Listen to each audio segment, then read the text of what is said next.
Hello and welcome. I'm a little sniffly. I'm very tired, but we're going to talk about Magnus Protocol, episode 38, Circling Back.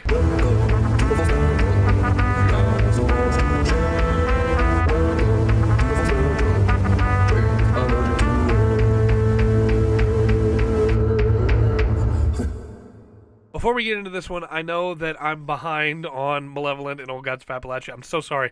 Been working a lot of hours, but hopefully I'll be able to catch up on them again soon. We'll see. Either way, our classification number for this episode is CAT13RAB. This is a 13RAB. CAT13RAB 2153-1303-1992-0606 2024. Carousel, toy, disappearance, parent. This one is a fascinating episode. Terrifying, but also fascinating. So, Alice is busted into Colin's apartment trying to save what she can before it gets, removed. Trying to find clues, trying to understand what's going on. She wants to save both Colin and Sam somehow, or she wants to stop more people, more friends from dying, right? Either one. But in there, she finds symbols for lead, zinc, sulfur, and phosphorus. Really interesting. Lead, I've talked about this in the Alchemy video, and I'll link that in one of the cards at the end of the video.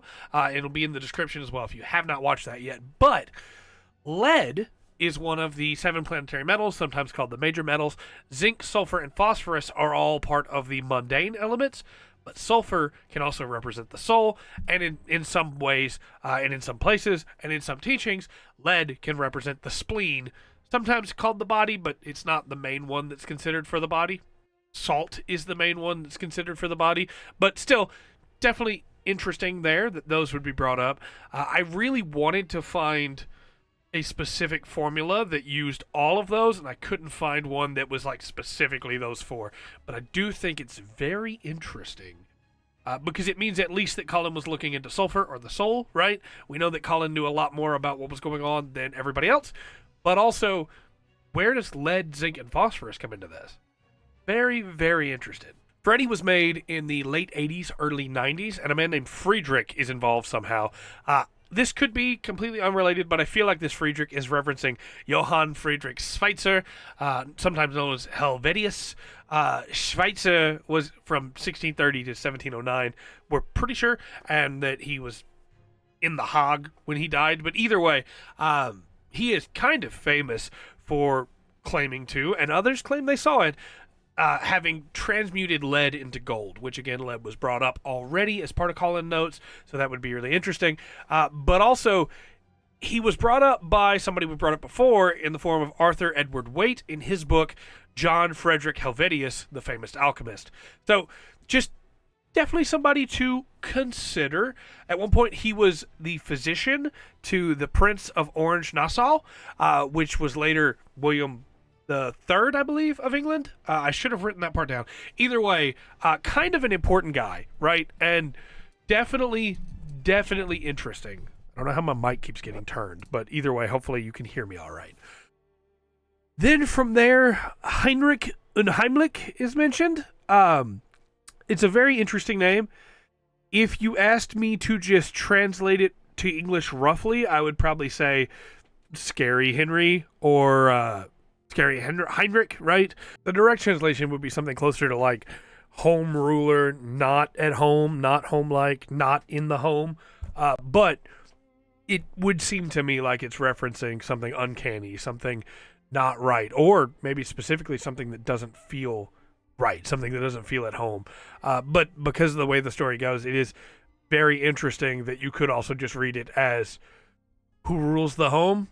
Not you, which is yeah, we're going to get into that. But Hinrich Unheim, definitely something interesting. And the fact that Alice, by the end of this, is planning to go meet Hinrich Unheim, who Colin supposedly has been in contact with and doesn't know that Colin's dead. We're going to get into the case in just a minute, but I want to bring up that there where Alice thinks Hinrich, sorry, I'm combining the first and last names, Hinrich might be an external, and Gwen supports her. Gwen is pulling her weight, saying, hey, let's go. You can go. I'm not going. But she's going to arrange security, and she calls Starkwall. So that'll be interesting. Very curious how that goes. But let's get into this case, because this case is kind of horrifying in the best way. And I don't say that because I enjoy the suffering of children, but because this was haunting. This was very, very well done. So the case is from 1992 in Berlin. It seems like, by the way, before we dig into this, that Freddy is still trying to help them, even though Freddy ate Colin. And it's possible that Freddy was forced to because Colin came in with a pipe, right?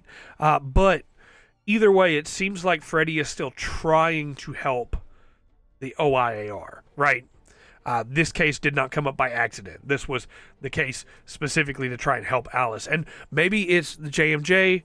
Each one is different. And maybe it's just Chester that's trying to help Alice. Hard to say.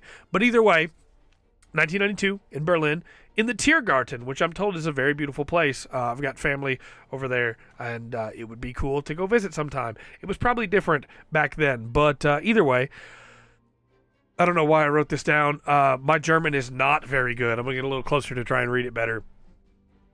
The Musikinstrument...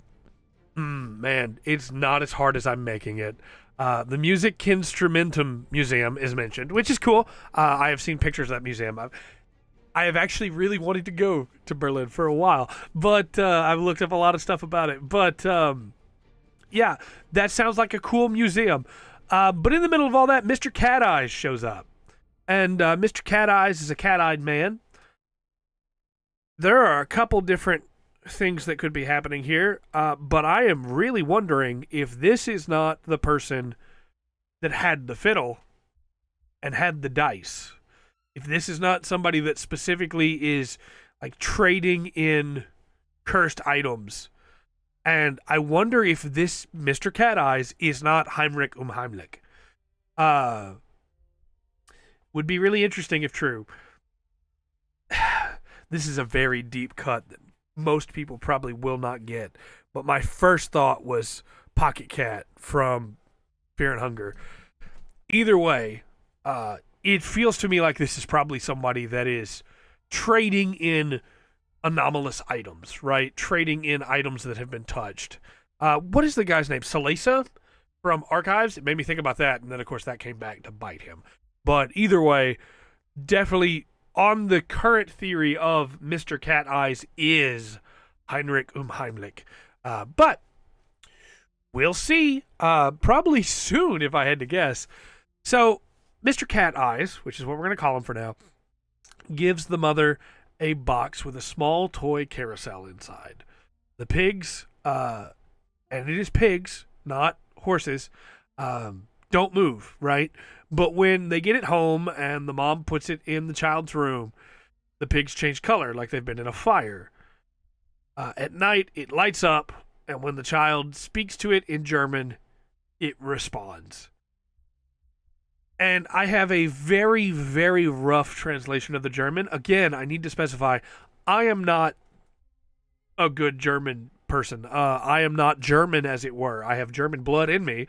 There's an entire section of my family that is German. But I am not anywhere close to fluent in German, right? So this is a very rough translation. But the song is, Hinrich Unheimlich, will you play with me? Hinrich Unheimlich, are you in the halls? Hinrich Unheimlich, oh, are you in sight? Hinrich Unheimlich, don't eat my parents.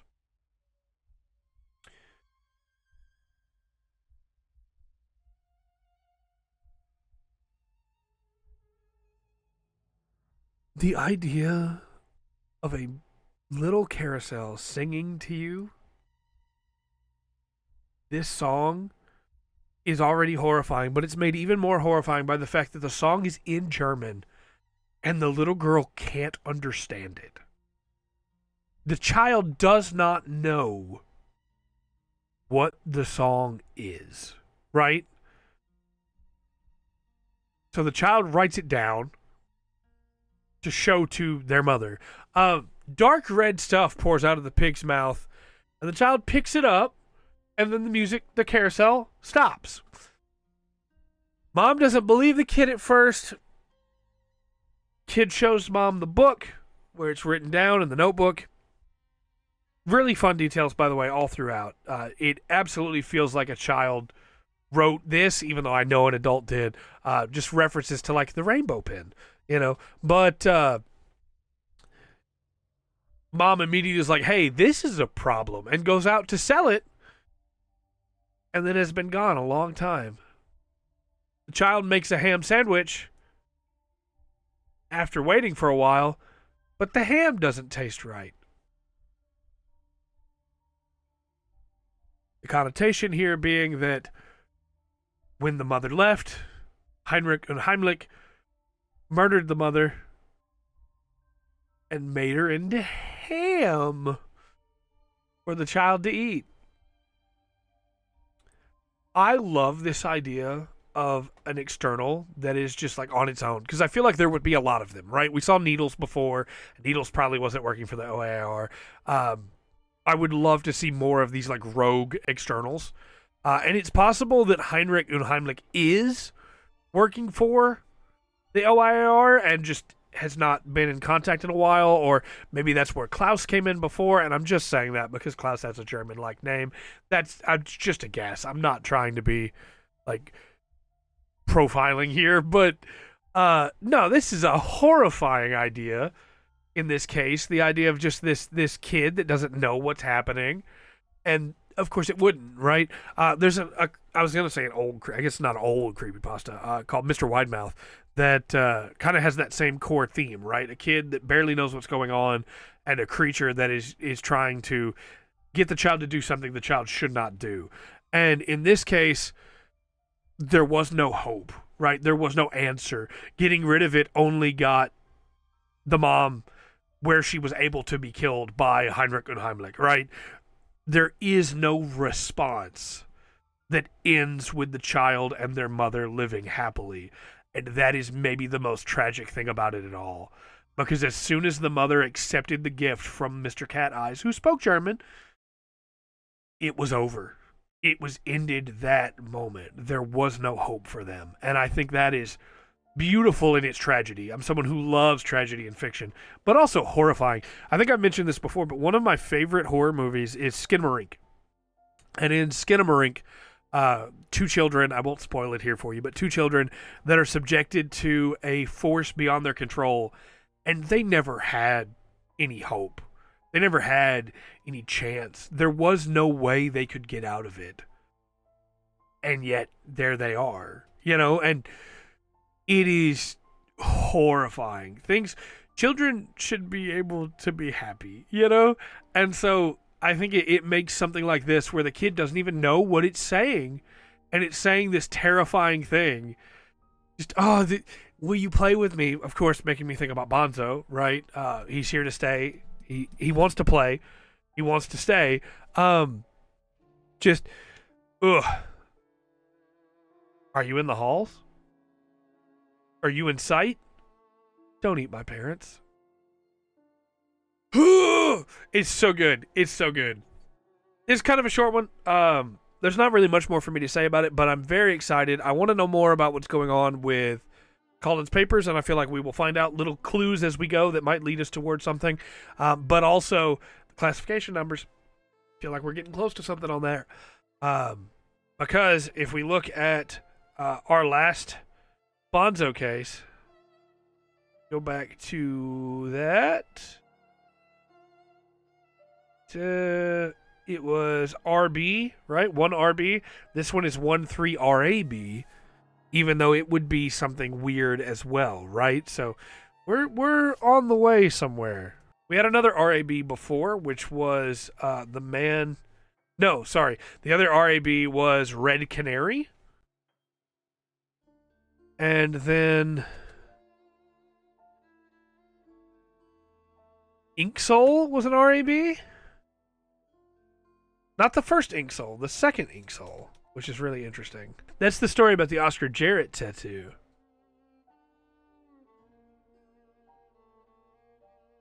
Some very interesting stuff there, because like there's the reference to the house fire with Harry, and the pigs were burned, it seemed like.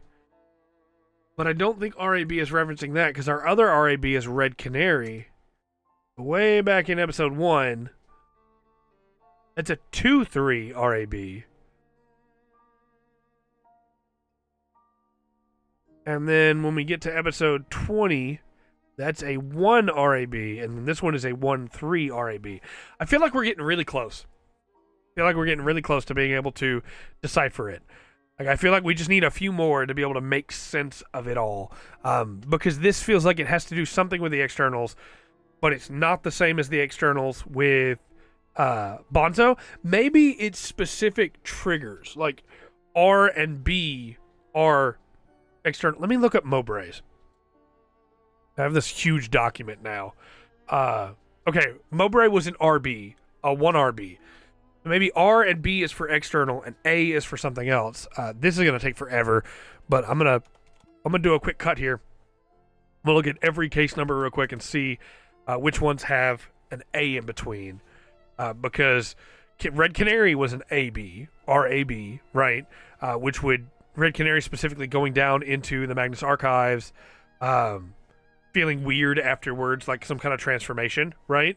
But there's a box, though. The box with the symbols. There was a box with the carousel in it.